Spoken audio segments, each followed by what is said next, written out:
Hello guys and வணக்கம், இது உங்கள் ஃபரேஷ் கேமிங். நான் உங்கள் ஃபரேஷ் முகமது. ஸோ நீங்கள் நம்ம சேனல் சப்ஸ்கிரைபே பண்ணலையா? உடனே கீழே இருக்க ரெட் கலர் சப்ஸ்கிரைப் பட்டனை கிளிக் பண்ணிவிட்டு பக்கத்தில் உள்ள அந்த பெல் பட்டனை அப்படி தட்டி விட்டீங்கன்னா நம்ம சேனலில் வர எல்லா வீடியோஸும் மிஸ் பண்ணால் பார்க்க ரொம்ப உதவியாக இருக்கும். ஸோ இன்றைக்கி நம்ம வீடியோவில் என்ன பார்க்க போகிறோன்னா, இந்தியன் கேம், இந்தியாவுக்காக உருவாக்கப்பட்ட கேம் பாவுஜி கேம் பற்றி தான் இன்றைக்கி நம்ம வீடியோவில் பார்க்க போகிறோம். ஸோ மறக்காமல் இந்த வீடியோ கடைசி வரைக்கும் ஸ்கிப் பண்ணாமல் பாருங்கள். ஸோ வாங்க கைஸ், இன்றைக்கி வீடியோக்குள்ளே போகலாம்.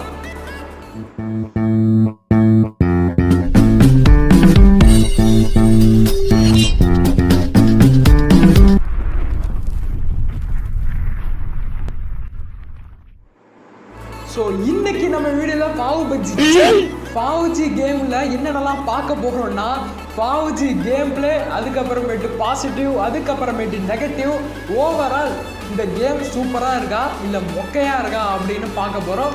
ஸோ கேம் பிளே என்ன ஆரம்பிச்சிருவோம். ஸோ ஓகே, இப்போ பாவுஜி ஓப்பன் ஆகிடுச்சு. இந்த பாருங்கள். ஸோ பாவுஜி லாபிலேருந்தே ஃபஸ்ட்டு ஆரம்பிப்போம். ஸோ லாபி வந்து எனக்கு பிடிச்சிருக்கு. ஸோ லாபியில் வந்து நல்லா இருக்குது அனிமேஷன் எல்லாம். ஸோ அடுத்தது வேறு என்னென்னலாம் இருக்குதுன்னு சொல்லிட்டு பார்த்துருவோம். ஸோ செட்டிங்ஸ்ன்னு பார்க்குறப்ப கிராஃபிக்ஸு அப்புறமேட்டு சென்சிட்டிவிட்டி, அதுக்கப்புறமேட்டு ஆடியோ, இந்த மூணு மட்டும் தான் இருந்திருக்காங்க.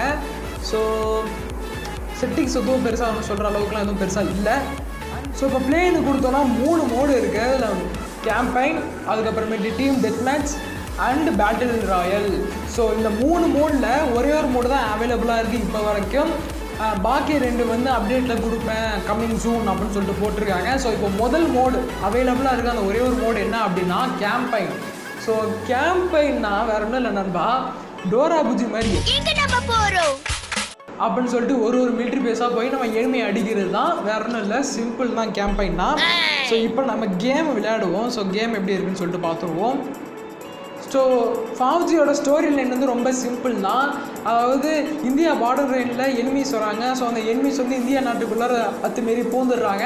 ஸோ பூந்ததுக்கப்புறமேட்டு 2 பேருக்கும் கிளாஷ் வருது. ஸோ இந்த கிளாஷில் வந்து எனிமி வந்து நம்ம நாட்டு இராணுவத்தில் நிறையா பேர் வந்து இறந்து போயிடுறாங்க. ஸோ இறந்து போனோன்னா ஒரே ஒருத்தர் மட்டும் உயிரோடு இருக்காது. எல்லா கதையிலும் உள்ளது தானே, அவர் தான் ஹீரோ. ஸோ ஹீரோ வந்து எப்படி வந்து அந்த எனிமி எல்லாரையும் அடித்து கொன்று நம்ம நாட்டுக்கு எப்படி பெருமை சேர்க்குறாருங்கிறது தான் இந்த கேமோட ஸ்டோரி லைன். ஸோ பார்ப்போம் எப்படி இருக்குன்னு.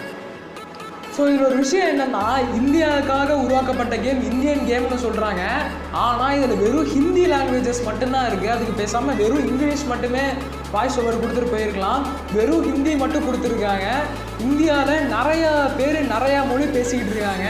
ஸோ வெறும் ஹிந்தியை மட்டும் இது பண்ணிட்டா பாக்கி எல்லோரும் எப்படி புரிஞ்சுப்பாங்கன்னு சத்தியமாக தெரியல. ஸோ கேரக்டரும் ஹிந்தியில் தான் பேசுகிறான், கதையும் ஹிந்தியில் தான் வருது. ஸோ கொஞ்சம் இங்கிலீஷில் மாற்றிருக்கலாமோன்னு எனக்கு தோணுது. ஸோ இப்போ கேம் பிளே பார்ப்போம். பனி பிரதேசத்தில் இருக்கேன். ஓகே, ஸோ இப்போ இந்த ட்ரைனிங் போல் போவோம்.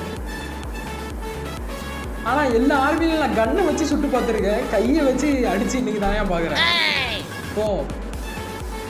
ஓகே, இந்த கேம்ப் ஃபயரில் உட்காந்தா உங்களுக்கு இது ஏறுமா? ஏன்டா கலவர பூமியில் உட்காந்து குளிர் காஞ்சிட்டு இருக்கீங்க? இது எனக்கு லைட்டாக பார்க்கறதுக்கு ஃப்ரீ ஃபயரை பார்த்து காப்பி அடித்த மாதிரியே இருக்குது. அதில் பான் ஃபயர் அப்படின்னு சொல்லிட்டு ஒரு விஷயம் வரும். ஸோ அதில் கேம்ப் ஃபயர் மாதிரி ஒரு விஷயம் இருக்கும். ஸோ அதை தான் வந்து இதில் ஆட் பண்ணியிருப்பாங்களோ அப்படின்னு தோணுது. ஆனால் இதில் நிறைய பக் இருக்குது. சொல்ல போனால் அப்படியே தள்ளிக்கிட்டே போகிறான், அடிக்க மாட்டேங்கிறான். அதுக்கப்புறமேட்டு கண்ட்ரோல்லாம் இன்னும் கொஞ்சம் சரி பண்ண வேண்டியது இருக்குது. ஸோ பாவுஜியில் உள்ள பாசிட்டிவ்ஸ் எல்லாமே இப்போ பார்த்துருவோம். ஸோ முதல் பாசிட்டிவ் என்ன அப்படின்னா லாபி. ஸோ லாபி வந்து சொல்கிற அளவுக்கு இல்லைனாலும் ஓரளவுக்கு நல்லா இருக்குது, நல்லா கொடுத்துருக்காங்க. அண்ட் 2வது நல்ல விஷயம் என்ன அப்படின்னா லொக்கேஷன். அவங்க சூஸ் பண்ணியிருக்கிற அந்த லொக்கேஷன் ஒரு மாதிரி வின்டரும் நைட்டும் கலந்த மாதிரி ஒரு மாதிரி லொக்கேஷன் செலக்ட் பண்ணியிருக்காங்க. அதுவும் ரொம்ப சூப்பராகவே இருந்துச்சு. அண்ட் 3வது என்ன நல்ல விஷயம் அப்படின்னா ஃபைட்டிங் அனிமேஷன்ஸ். ஸோ அதில் ஒரு மூமெண்ட் எனக்கு ரொம்ப பிடிச்சிருந்துச்சு. கிச்சு கிச்சு கிச்சுன்னு பண்ணுற மாதிரியே இருந்துச்சு. ஸோ அந்த மூமெண்ட் எனக்கு ரொம்ப பிடிச்சிருந்துச்சு.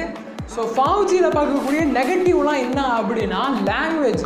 ஸோ முதல்ல ஒரு இந்தியன் கேம்னா இந்தியாவில் பேசப்படுற எல்லா லாங்குவேஜுமே கொடுக்கணும். இவங்க வெறும் ஹிந்தியை மட்டும் கொடுத்து வச்சுருக்காங்க.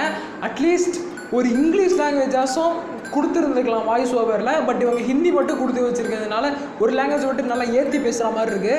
ஸோ இந்தியாவில் பல லாங்குவேஜஸ் பல மொழியில் பேசுகிறவங்களாம் இருக்காங்க. ஸோ அவங்களுக்கு எப்படி இது அண்டர்ஸ்டாண்ட் ஆகும்னு தான் தெரியல. இது ஒரு நெகட்டிவ் கண்டிப்பாக. ஸோ நம்ம பார்க்கக்கூடிய ரெண்டாவது நெகட்டிவ் என்ன அப்படின்னா கிராஃபிக்ஸ். ஸோ கிராஃபிக்ஸ் அப்படின்னு பார்க்குறப்ப ரொம்ப ஒரு மாதிரி கார்ட்டூனிஷ் கிராஃபிக்ஸாக இருக்கிற மாதிரி தெரியுது.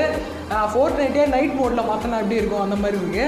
ஸோ அதை கொஞ்சம் அப்டேட் கொடுத்து ரியலிஸ்டிக்காக மாத்திரம் நல்லாயிருக்கும். அண்ட் மூணாவது நெகட்டிவ் என்ன அப்படின்னா லெவல் டியூரேஷன். ஸோ லெவல் வந்து போக போக டியூரேஷன் இன்க்ரீஸ் பண்ணால் பரவாயில்ல. பட் ஃபஸ்ட்டு லெவலே ரொம்ப இழுத்துட்டு போகிற மாதிரி இருக்குது. அதை கொஞ்சம் கட் பண்ணி கொஞ்சம் பாதி எடுத்தால் நல்லாயிருக்கும். அண்ட் நாலாவது நெகட்டிவ் என்ன அப்படின்னா எக்கச்சக்கமாக பக் இருக்குது இந்த கேமில். ஃபஸ்ட்டு விட்றப்ப நிறையா பக் இருக்கும். ஸோ பட் போக சரி பண்ணிவிடுவாங்க. ஆனால் இவங்க சரி பண்ணி ஆகணும். இதை விடவே கூடாது. இதை சரி பண்ணால் தான் நல்லாயிருக்கும். ஸோ ஓவரால் இந்த கேம் பற்றி சொல்லுங்கள் ப்ரோ அப்படின்னா ஒரு லோ கிராஃபிக்ஸில் ஒரு ஆர்மி கேம் மாதிரி இல்லாமல் ஒரு காம்பேக்ட் ஃபைட்டிங் கேம் மாதிரி உங்களுக்கு வேணும்னா இந்த கேம் உங்களுக்கு சூட்டபுளாக இருக்கும். ஸோ ஓகே கைஸ், இந்த வீடியோ உங்களுக்கு பிடிச்சிருக்குன்னு சொல்லி நம்புறேன். ஸோ பிடிச்சிருந்துச்சு அப்படின்னா லைக் பண்ணுங்கள், கமெண்ட் பண்ணுங்கள், உங்கள் நண்பரோட எந்த நேரத்தில் வேணால் ஷேர் பண்ணி விடுங்க. அண்ட் மறக்காமல் இந்த சேனல் நீங்கள் புதுசு இதே மாதிரியே நிறைய வீடியோஸ் வேணும் அப்படின்னு நினச்சிங்கன்னா உடனே கீழே இருக்க ரெட் கலர் சப்ஸ்கிரைப் பட்டனை கிளிக் பண்ணிவிட்டு பக்கத்தில் உள்ள அந்த பில் பட்டனை அப்படி தட்டி விட்டு இந்த சேனலுக்கு உங்கள் ஆதரவை தெரிவிங்க. ஸோ PUBG ஃபன்னி ரிவ்யூ உங்களுக்கு பிடிச்சிருக்குன்னு சொல்லி நம்புறேன். ஸோ பிடிச்சிருந்துச்சுன்னா கீழே கமெண்ட்ஸில் சொல்லுங்கள். ஸோ நெக்ஸ்ட் வீடியோவில் சந்திக்கும் வரை உங்களிடம் விடைபெறுவது உங்கள் நான் ஃபர்வேஷ். Bye guys.